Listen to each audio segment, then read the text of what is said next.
Good morning. Dang. Oh, there it comes. Okay. Okay. Good morning, Facebook. I have, if you guys could only see my super profesh setup that I have here. Actually, you know what? I'm going to take a picture of my super profesh setup and I will post that afterwards.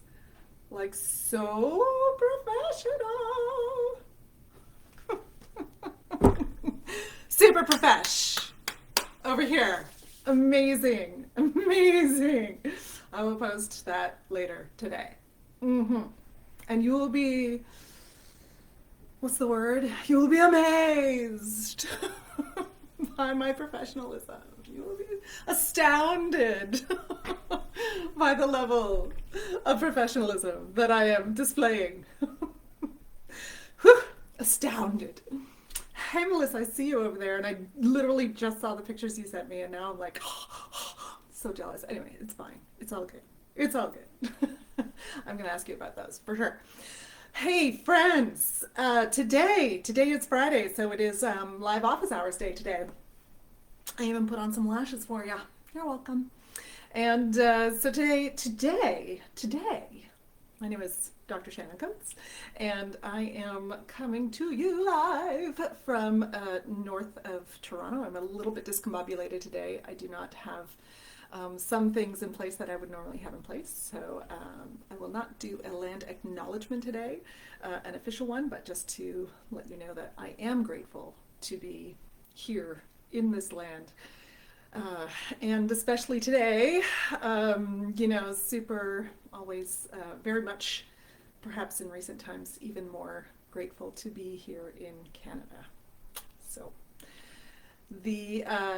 as I've been preparing for the spring break intensive, which is the first week of April, where we're going to be talking about, it's a real passion project because finally, we're going to be intensive, intentionally really talking about inclusive voice studios through a neurodiversity lens. And so, huge, all the hearts. And so as I've been preparing for that, and as I've been kind of, creating copy for the website, sales page is going to be up this weekend, so registration opens on Monday.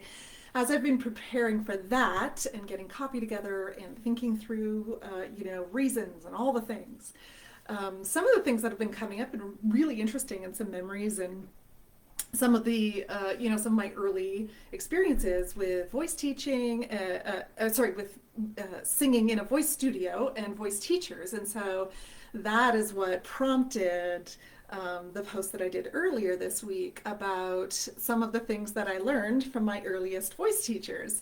And so there was lots of discussion around that because And so part of the reason that I wanted to have that discussion and wanted to post that is that we, as I've talked about before, of course, is that we take so much for granted from what we experienced when we took voice lessons ourselves, right? So when we started to take voice lessons, we didn't question, well, unless you were a very, unless you were a very self-possessed young person. I started taking voice lessons when I was 13 years old.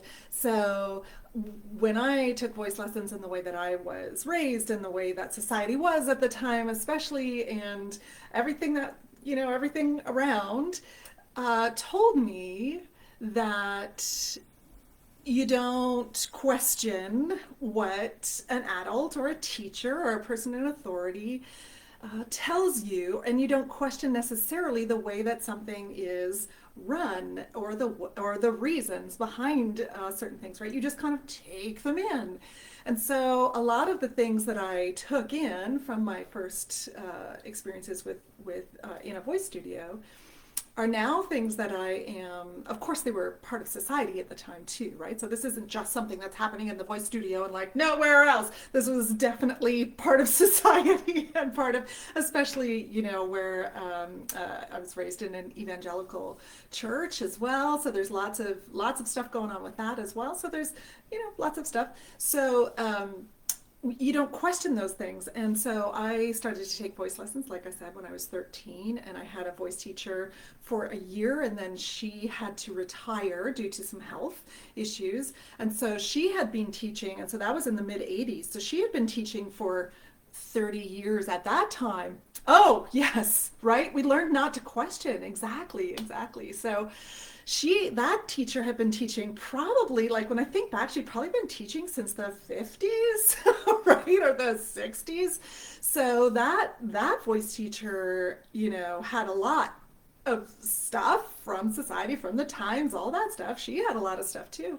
And so then I took voice lessons from one of her students when she retired for 2 years. And then I took voice lessons from a wonderful woman who actually just retired from teaching maybe 2 or 3 years ago now, or maybe 10 years ago. I don't know.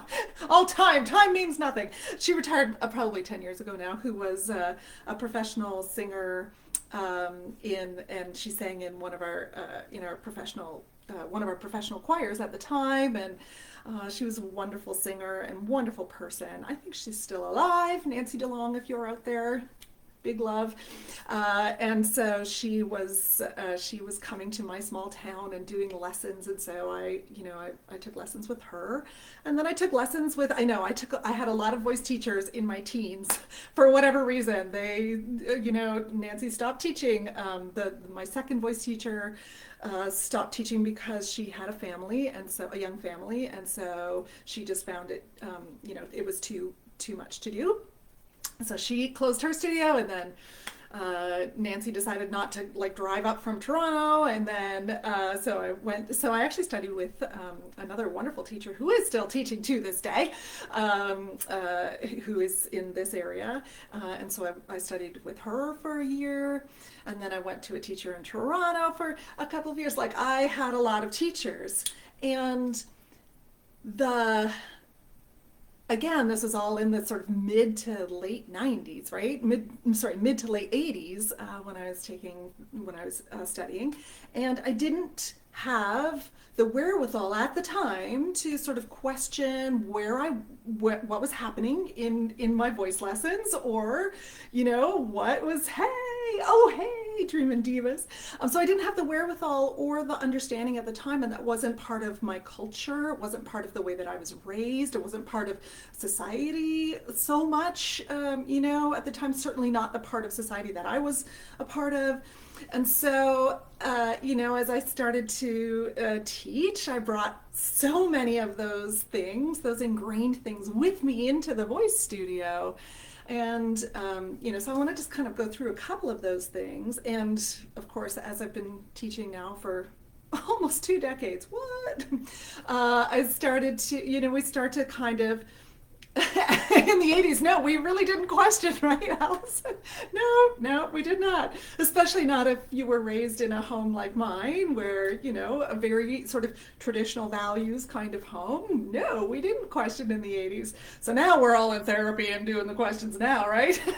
Dang nabbit. But so as I started to teach then, I didn't even really start to think about a lot of this stuff until I was a decade into teaching, or maybe even 15 years into teaching, right? I didn't really start to grasp and grapple with some of these things in an intentional way until I was into teaching for at least a decade, right? So I brought a lot of these things into the studio with me, and a lot of these things are still, of course, in our culture and kind of embedded in our culture, until we start to be intentional about kind of looking at what are my actual values, and do the things that I am, and are the things that I am doing in my studio lining up with my actual values, like the things I actually believe about people and about how people should be treated, and like how, developing agency and,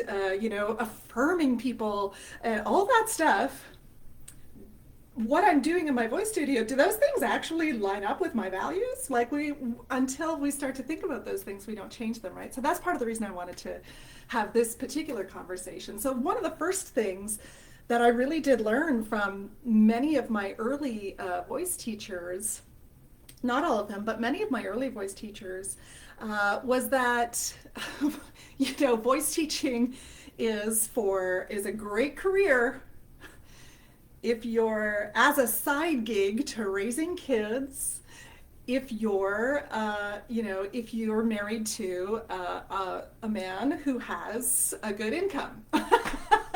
That is one of the things that I 100% learned, right? I did not, no one said that to me explicitly, although I did see someone commented that one of their teachers in university actually did say that to them explicitly. Yikes. But,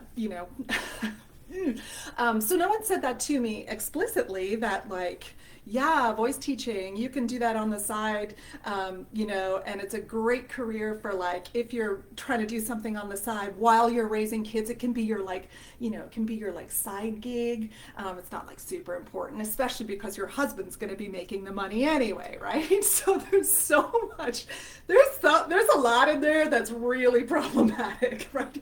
Really problematic. And aside from all of the really explicitly problematic stuff that goes along with that, one of the things that really affected me with that internal belief was that I went into teaching without intention to make money. Now, we're not going into teaching, like most of us, and especially like we're Canadian up here, and so we're like, oh no, I'm going to talk about the making money, blah, blah, blah. But like, I shouldn't, as a woman, as a single woman, if I were a single person, as a non-binary person, as a man, if I were a cis man, or any male person, I went into teaching voice thinking that it was okay if I didn't make very much money, because I just wanted to make some money on the side because my husband had a good job, and so I was just going to do this kind of on the side, right, as a like fun thing to take up a little bit of time. Well, that does not serve anyone, friends. It doesn't serve anyone well. I mean, aside from all of the shitey stuff that that says about so many things, but that doesn't serve anyone well. If you're going into voice teaching as your side gig and you don't really need to make money, and so you don't like, oh, I don't really need to make money, what does that say about your understanding of this profession? This is a profession, friends. So what does that say? And then what are you teaching all of the students who walk through your door? You are teaching them implicitly, hey, Lizarino, you're teaching all of those students who you're working with, all of the singers you're working with, you are teaching them implicitly and perhaps explicitly that that teaching and learning to sing is not valuable, is not something that needs to be paid well, right? So we put this low value on teaching. You're also teaching all the next generation of voice teachers that they don't need to value themselves as voice teachers, right? Which leads you to not setting up an intentional business. It leads you to not being intentional about setting up a real live business, right? Which I was and am continuing to work on, but which I was not a real live business for like 15 years of the time that I was teaching, because I didn't think that I, very much inside, I didn't think that I was doing something that was valuable enough for me to make a living. Okay, so if you're doing this as your side gig, think about it, right? And what a ripple effect that causes. Exactly. Yes, it's a total ripple effect, right? And if we don't examine this and we don't like confront it in ourselves and say like, okay, I thought that this thing was going to be a nice side gig so that I could make some money. And don't get me wrong, it is a good side gig, but you're still going to treat it like it's a real live business. Yeah. And so Allison's saying my daughter's in school now and trying to figure out what her career should be for a day job to complement being a musician. So we're going to start to think of, I can't remember the word that Dana Lynn Vargas uses, but it's complementary careers is the way we're going to start to think about it now, right? So if this is something that you're doing and charge, yes, charge for it. Exactly. So correlating career. Thank you, Anna. Yeah. Correlating career is what Dana Lynn Vargas calls it, and I've also heard complementing career as well. So this is where we give value to our work as voice teachers, and then that makes us take ourselves seriously, make the money that we need to make. It's not gauche, it's not bad. Michelle Margaret DeVoe is teaching me it's not gauche, it's not wrong to say, I need to make this money.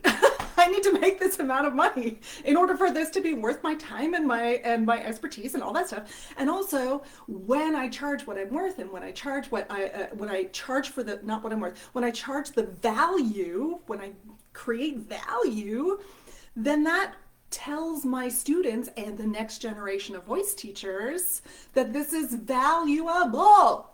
Okay.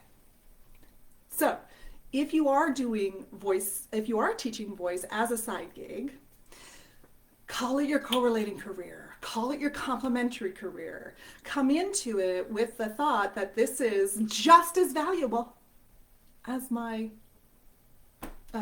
performance career or as whatever else I'm doing, just as valuable. Okay? Okay, so that was the one thing. The other thing was, oh yeah, choosing rep.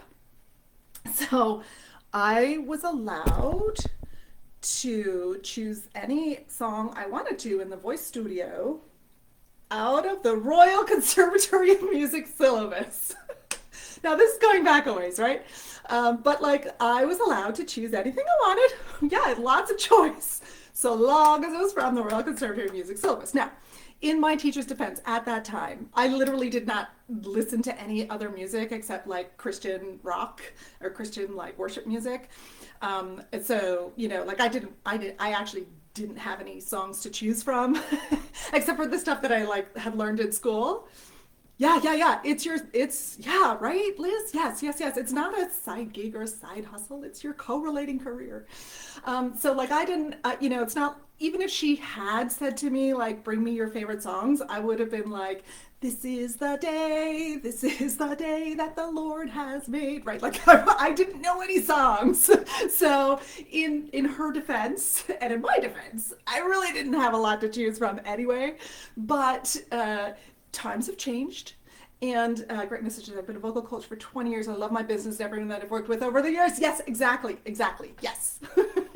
So like, oh, Melissa loved my rendition of This Is the Day. So like, but what did that teach me? And also, I was allowed to sing Disney songs from like 70s and 80s Disney movies. So, you know, I'll be your candle on the water. Except my voice teacher changed I'll be your candle on the water to He'll be your candle on the water and made it a religious song. His love for you will always burn, shine, whatever it is. Right? So it was no longer like, it's like the sister, is it the sister, the nanny? It's somebody singing to a child. But like in this, my voice teacher turned it into a religious song. So it was now, He'll be your candle on the water. His love for you will always shine. Keep holding on, you'll make it. Here's my hand, so take it, right? Yes. Yeah, she did that. So I was allowed to sing some Disney songs from like 70s and 80s Disney movies.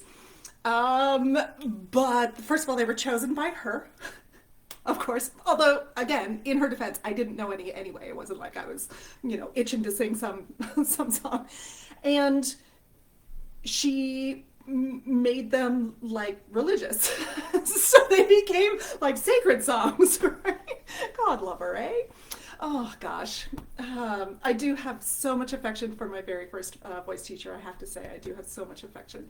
And at the same time, there's some stuff there that I really have had to work through.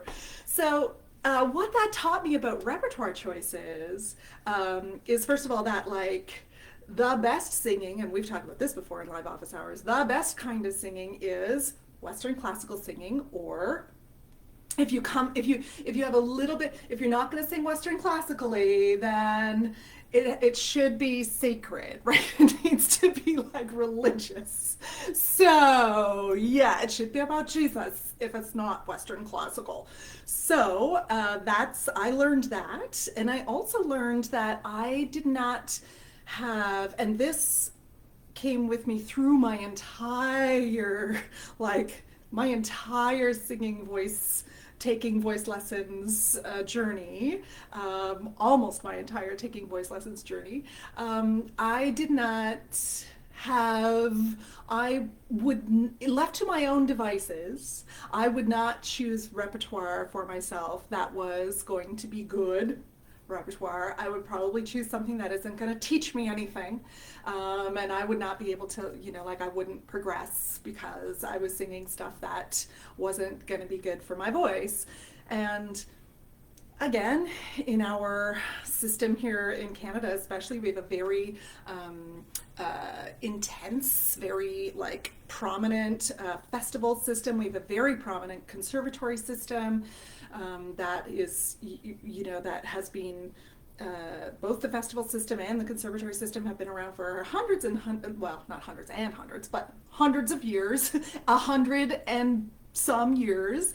And so those systems are very much part of our culture. And so this, it wasn't until we weren't allowed to sing music theater in festivals, until the late 80s, right? Like we started to be able to sing music theater in festivals in the late 80s, right? So like those festivals were only for sacred music and Western classical music and maybe some folk songs, So there was no belting to be found. No, in any of those festivals, and not even up until even until pretty recently. It's only been in the last, I don't know, 2 decades, give or take. I don't even know that we start to see contemporary music, like popular musics, being in categories in festivals, right? Like, and it's the same with Nats auditions and all of our sort of ways to perform for within a kind of structured for feedback kind of ways to get feedback have all been have not embraced contemporary sounds.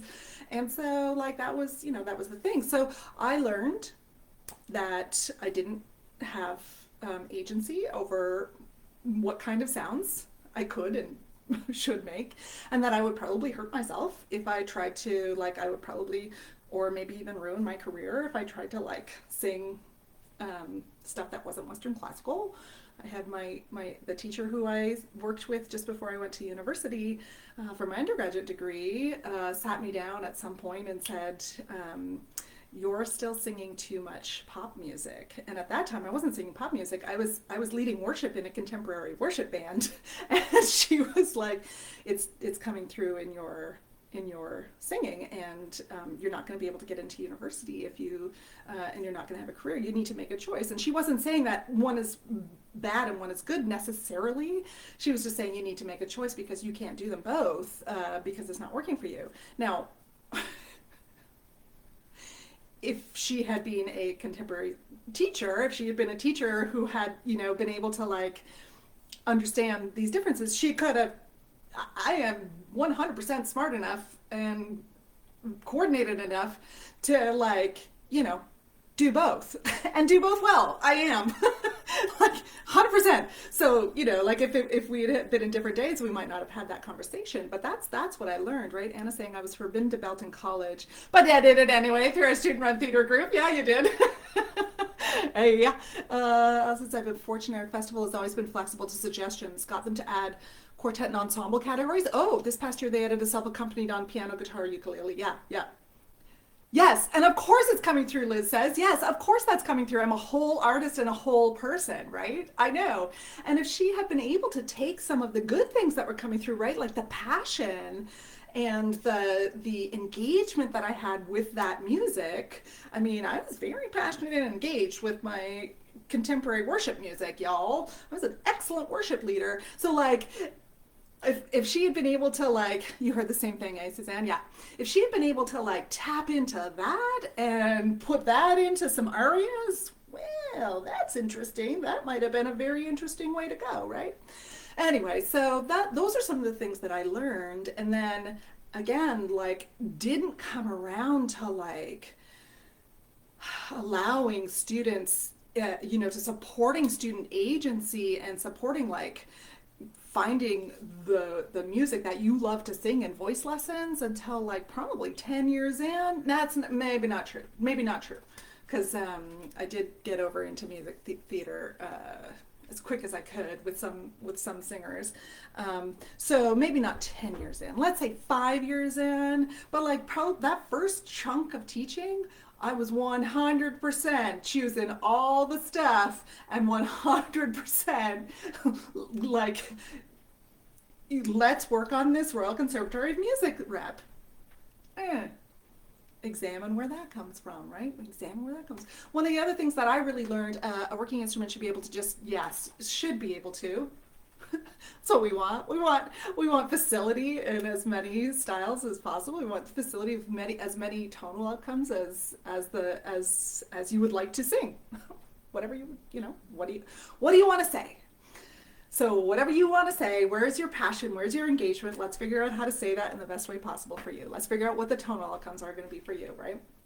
So one of the other things that I learned very implicitly, and that I truly did not start to think about until much later, is that voice lessons are for, and this is society and this is school and this is all the many things, voice lessons and choirs are for well-behaved kids.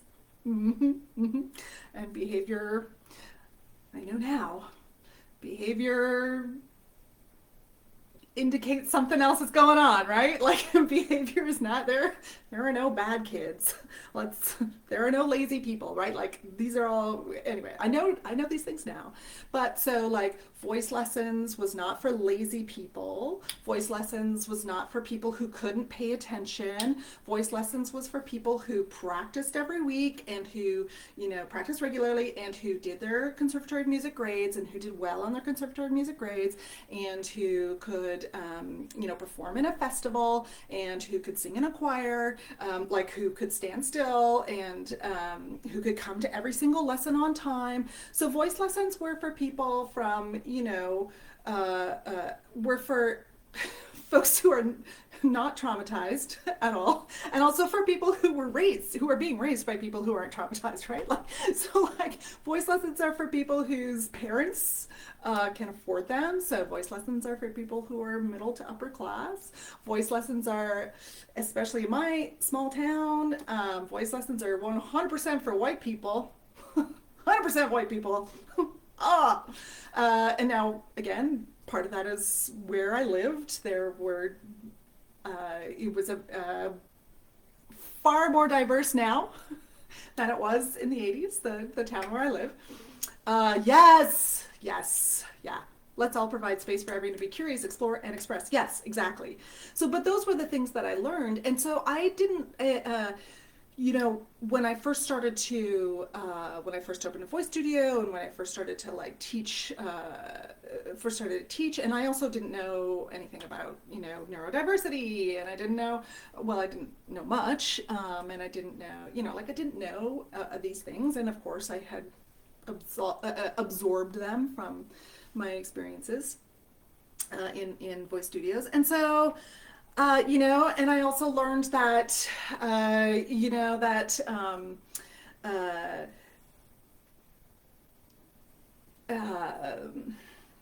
how do I put this? Maybe I won't say that. Yeah, singing is for everyone. Exactly. Yeah, I like that. I like that motto. I like that motto very much. And I also learned that singing lessons were for folks who could also afford to have piano lessons, and that if you couldn't afford to have piano lessons, oh, well, you're probably not going to get that much out of your singing, right? It's not going to be as good for you. Thank you, Emma. And so I learned a lot of classist, racist, ableist things in my early experiences, which we're now trying to figure out and unpack and all of those things. And yes, I learned that voice lessons were for people who could show up every single week. Yes, I know. I'm not great either, right? And one of the other things that I learned from a lot of my early voice teachers, implicitly, was that in order to be a voice teacher, you need a Western classical performance degree. All of my early voice teachers had a Western classical performance degree. Well, all of my voice teachers in my whole life have all had Western classical performance degrees. And the majority of my voice teachers have been excellent piano players as well. And especially those early ones, back in the day, man, you accompanied your students at the festivals, and you accompanied your students in their exams, and you accompanied the choir and all that. Like that was part of your job, being the voice teacher, right? And so I learned that very implicitly, and I took that with me for a long time. I took that with me for a very long time, where I took that one with me for a long time. And I think you probably know now that I don't think that anymore. I think if you want to teach a specific kind of singer, then you probably should have a Western classical degree. If you want to teach a specific segment of specific kind of singer, then probably you should have a Western classical music degree if that's all you want to teach. But if you want to be an independent voice teacher, or if you want to teach like rock singers, do you need a Western classical degree? Nope. No, you really don't. Do you need to have piano skills, like excellent piano skills, to be able to teach piano? No, you really don't. You really don't. Nope. So those things also had a little, like my piano skills weren't phenomenal. I can like bang through things. If something has chords, I can play it. Let me put it that way.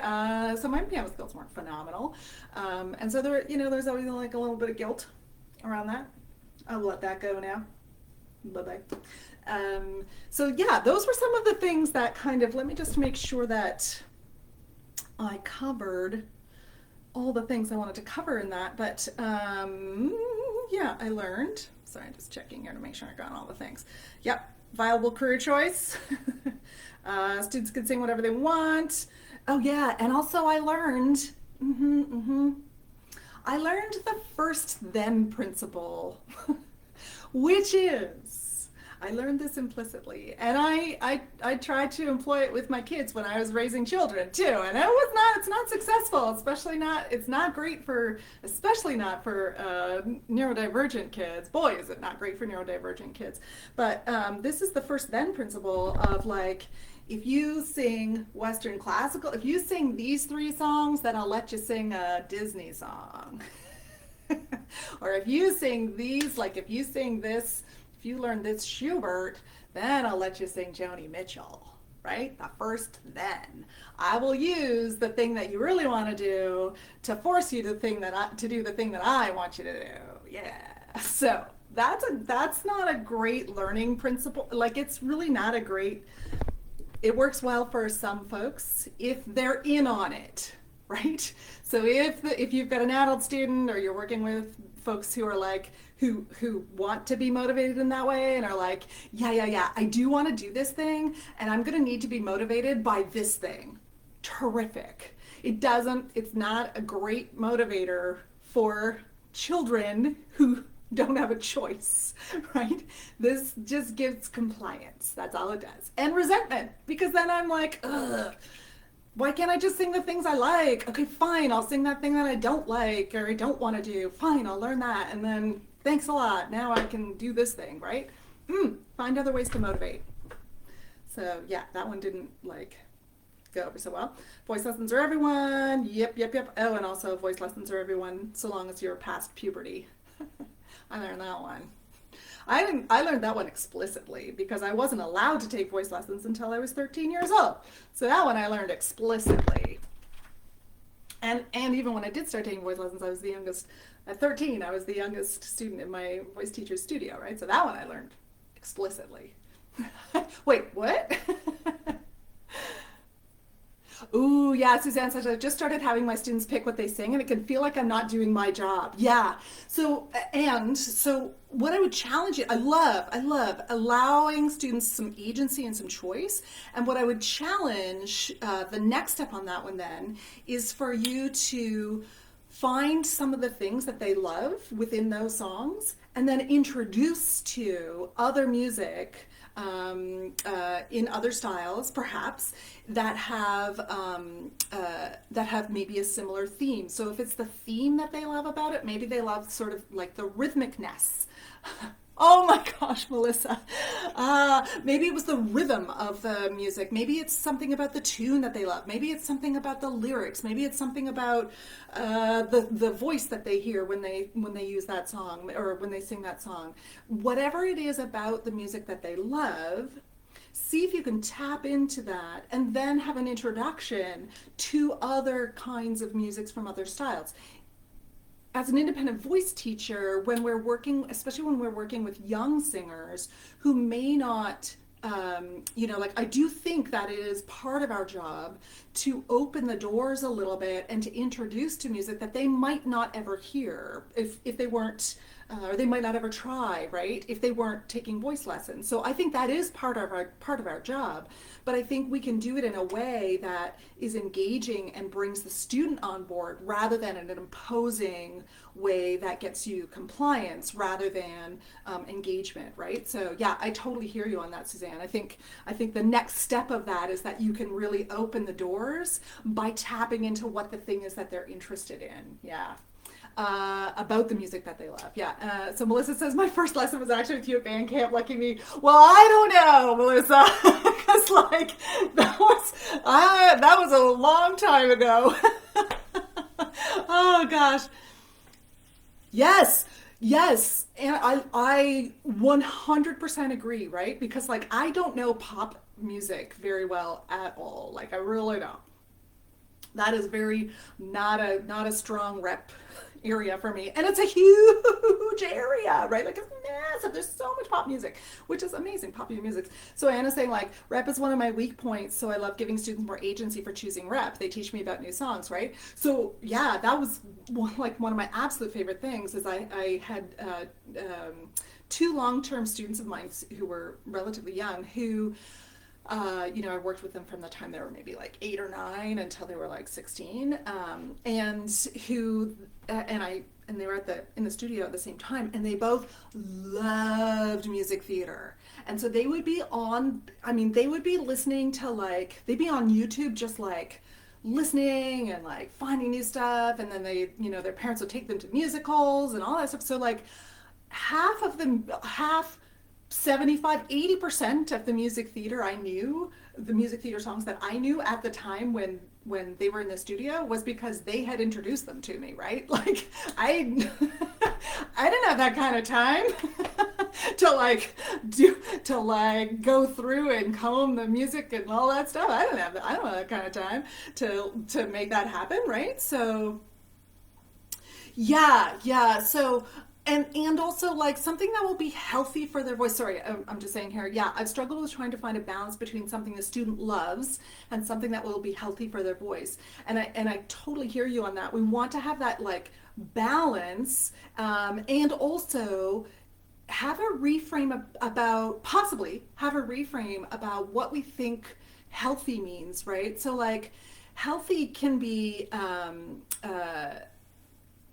so often healthy can mean like it has to sound it has to sound a certain way, and sort of like reframe like, if someone is singing something they love, that they're likely going to coordinate in a way that will, I know I love getting introduced to a new rep, they're likely going to coordinate in a way that will bring them a healthy coordination in their voice. Healthy meaning efficient, to create that tonal outcome, right? So an efficient, sustainable tonal outcome is what we're looking for now. Or the reason they're taking voice lessons is because they want to get better at that healthy, not healthy, sorry, at that efficient, sustainable tonal outcome, right? At that coordination that is efficient and sustainable. That's the reason, right? That's the reason they're taking voice lessons. Well, the reason taking voice lessons is not that, but that's part of our job is to help students to find a sustainable, efficient coordination, as sustainable as possible anyway. And so if we're working with them on something that they love, chances are good we're going to have far fewer things to work out in terms of coordination to create sounds than if they're working on, other things that they don't love.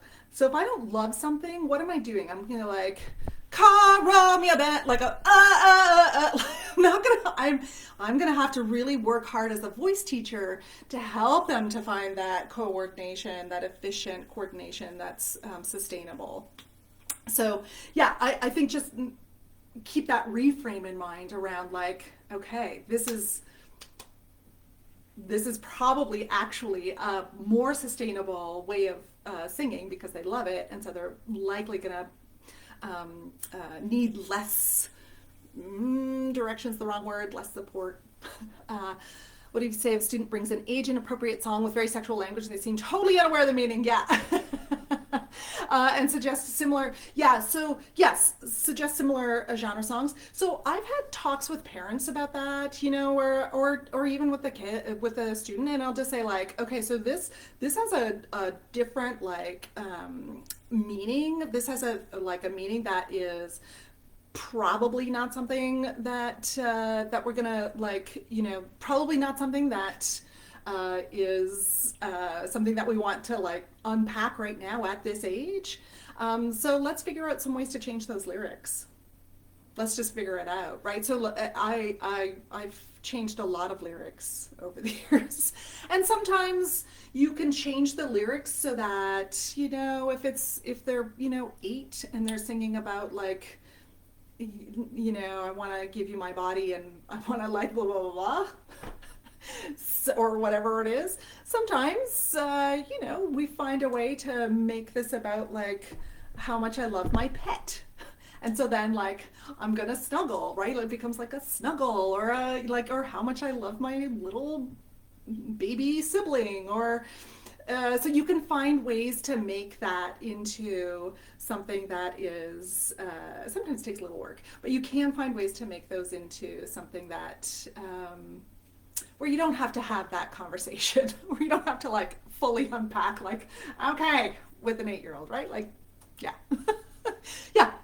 And there are some kids pop, is that what it's called? I can't remember. There is a website out there where they make lyrics into things that are a little bit more, I don't love age appropriate. I have talked about age appropriate in the past, but like I don't love it, but like something where you just don't have to do that same like unpacking of like, what does this mean? Yeah. Yes. Okay.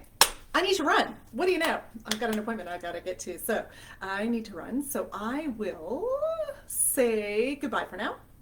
Thank you for joining me on this little like excursion through all of our things that are inside our brains and that we have perhaps not engaged with in a way that is intentional yet. Yeah. All right. Take good care. Have a great weekend. Let me see if I can end. There we go. Ended that one.